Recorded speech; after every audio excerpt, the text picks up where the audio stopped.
The country is not lost, but it is severely fractured. It's split right down the middle. And because of the growing demographics, it will not last much longer.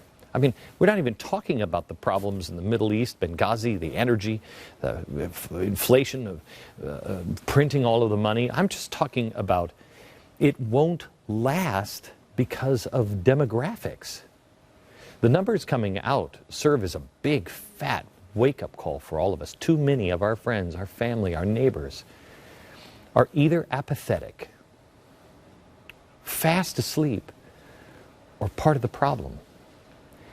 They just don't seem to care about the same things that we do, or see things the way we do anymore. I don't understand it. I can't begin to understand it.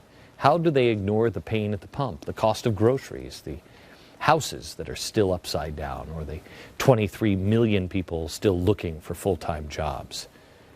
That wasn't enough pain to get them to wake up and vote for change? I'm a recovering alcoholic, and it scares me to think what I know to be true with people with a denial problem, and that is everybody has a different bottom. Some people never hit bottom. They die. I'm afraid to see what this nation's bottom is. What's it going to take? Whatever it is, I don't think I want to be around when everybody finds out. I mean, you know, it's like the rich people on the Titanic who refuse to put on the life jackets and head to the rescue boats. What? Sink? Nonsense! It's the strongest ship in the world. Let's retire for brandies and cigars. And next thing you know, the water is pouring into the beautiful lounge. Their eyes are blinded. They have been fooled by their arrogance. And by the time the water rushed in, they would be at the mercy of whoever reached out and says, "Follow me, I have the way out." I went to Greece last February.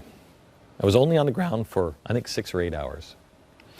In that time, I realized how different America is from the rest of the world. I just talked to people on the street. I just asked them questions, and it was remarkable how different we are. They had given up. They no longer saw themselves as responsible at all or capable. It was all about blaming someone else.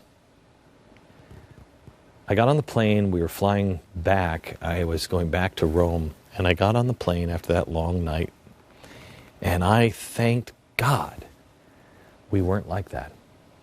They were blinded by the nanny state and the big government lifestyle.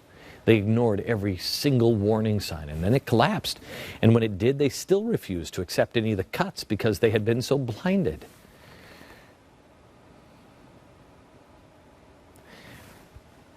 We are like that. It gets worse. This is Greece today. And this is over the austerity cuts that they want to make. They're trapped. And when somebody is trapped, there's always somebody there by a door that says, "Everyone, this way." It's the door opened by extremists. That is how the Nazi Party now controls 18 seats in Greece's 300-member parliament.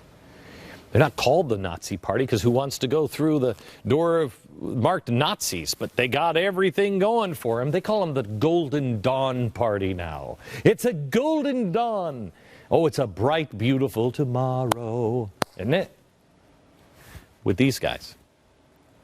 A poll taken last month showed that if elections were held again today, Golden Dawn would capture 14% of the vote, making it Greece's third largest party. The Nazis rising again in Europe. I was called a madman for even saying that on television. In fact, I was called into the office, told not to say that anymore because it was too crazy.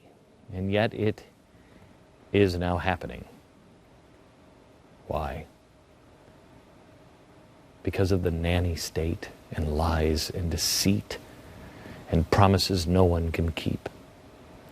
And if you don't think it can happen here, it already has.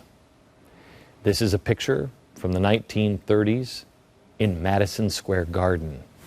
It was full and sold out of Nazi Americans. Oh, well, that's just one thing. Yeah, okay, well, let me just show you this one. This one is from New Jersey. Yeah, they look like Boy Scouts, don't they? Except for the Nazi flag.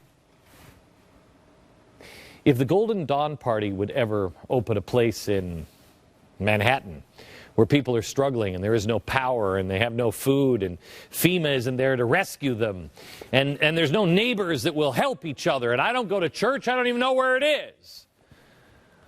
Man, if somebody, the Golden Dawn Party ever decided to go visit people in Staten Island or Jersey, you don't think they would take the help? Of course they would.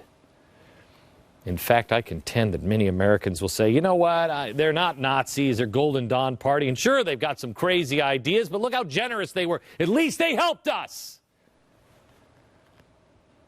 On a completely unrelated note, 2 months ago, the Golden Dawn Party opened an office in New York City. You see, what we take for granted now about the American Revolution is that the outcome was never a given. Washington's army had all but given up. The people in Philadelphia, the weasels in Philadelphia, scampered like the little rats that politicians usually are. The last line of the pamphlet that I read to you last night, Thomas Paine's American Crisis, says this: "The flame of liberty may sometimes cease to shine, but the coal can never expire." The harsh reality that we have to deal with today is the flame of liberty is not shining on half of this nation. And I think the coal is very close to not putting off any heat anymore. A Pew survey of America's youth found that more have a positive view of socialism than they do towards capitalism. 49% positive to 43% negative. Everyone said the crowd won't show up. They're not going to show up for Barack Obama. Well, they did. Even more of them came out. Why? Because this is a group of people that have been promised stuff their whole life. They've never had to work for a trophy. Call one of them into your office. If you're an employer, I dare you. Call one of them into your office and say, "This stinks. What is this? This isn't good work." They fall apart. There's no backbone there. They're promised it. We're all alike. You all have trophies. We should all have even grades. Their free stuff was at stake, and we as parents and grandparents told it to them the whole time because we thought we were being nice and kind. We're hanging ourselves. Evil Republicans want to take it away from you. They want it. They've been promised. And they'll take it from anybody when they're in trouble.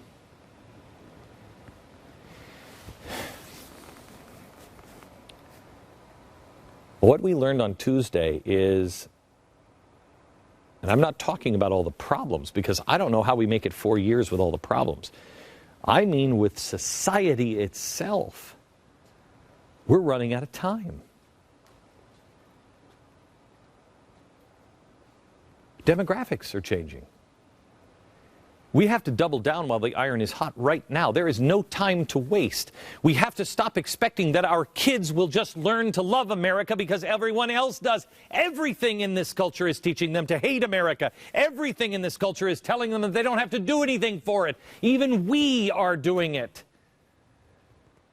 We're in the minority gang. And if you're shipping your kid off to school from age 5 on for 8 hours a day or more, hoping that they're going to come out with, a love for the founding fathers, you're fooling yourself. Our education system today should be called a re-education system.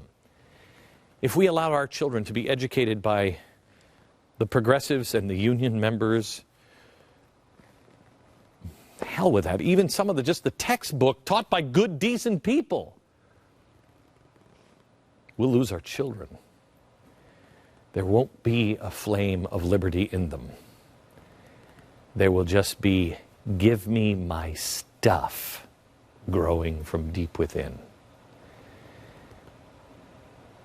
We talked before the election that the next president would set the course. Boy, oh boy. What course are we on?